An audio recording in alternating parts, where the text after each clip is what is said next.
You know, in zombie flicks or books or stories, love is sometimes the only thing that's left.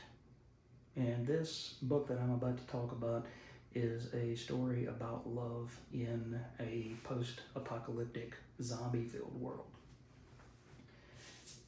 And it's Only the Savage Are Left, written by Zack Kaplan with Stefano Raffaele as the artist. And we open to see a couple, Ryder and Oakland, and they're in a loving embrace. And the next issue, we get to see the violence that is going on in this world. It's one of those things where the world just starts going downhill real quick. It says, we didn't get time to study it. By the time it was discovered, it had already gone global. And so, speaking of spore, it looks like a lot of these, people are infected with a spore type pathogen. And it looks like, it says we almost contained it. We really could have pulled through. Then we found a cure, and the cure is what doomed us all. So you see people taking the cure, and it really just, it doesn't cure anything. Instead, it just twists people into mindless savages. And you get to see what happens when that is what the world has become, is a world where only the savage are left. And this is Ryder in Oakland riding away from San Francisco. You've even got people, cultists, that are like breathing these fumes in from the dead, thinking that it can, give them immunity or, help them understand.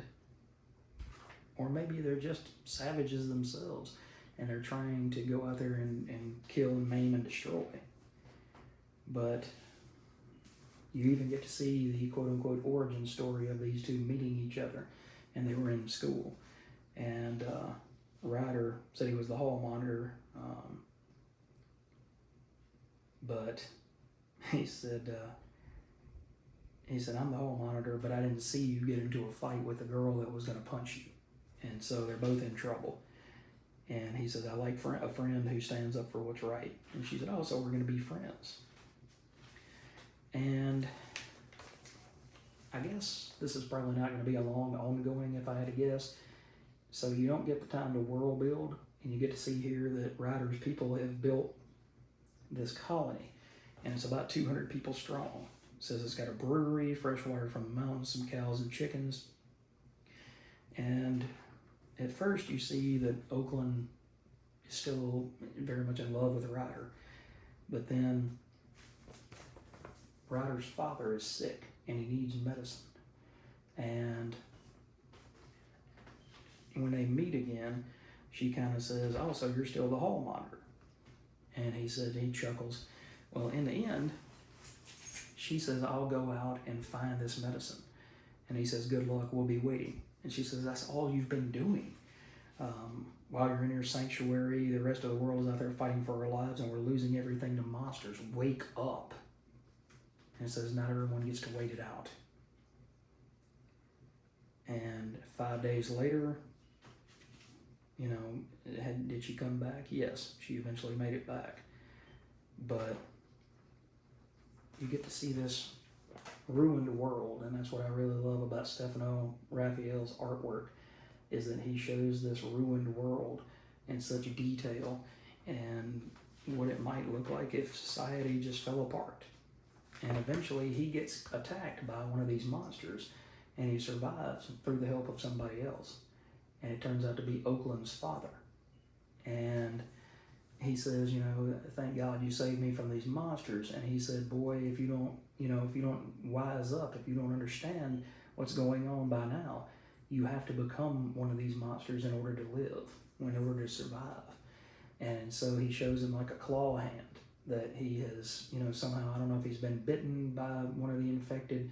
I don't know if it's a genetic thing where he created this, but it's like a claw. It's almost like a Freddy Krueger claw that he slashed this creature with.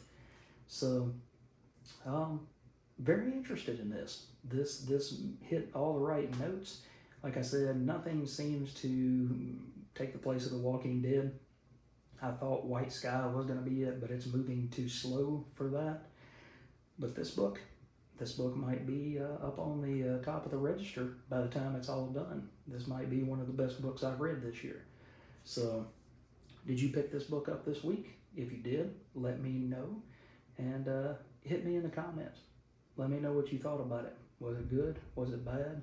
Are you indifferent? Did you not even know this book was coming out? Because sometimes without the League of Comic Geeks, since previews is gone, we don't really know what's coming.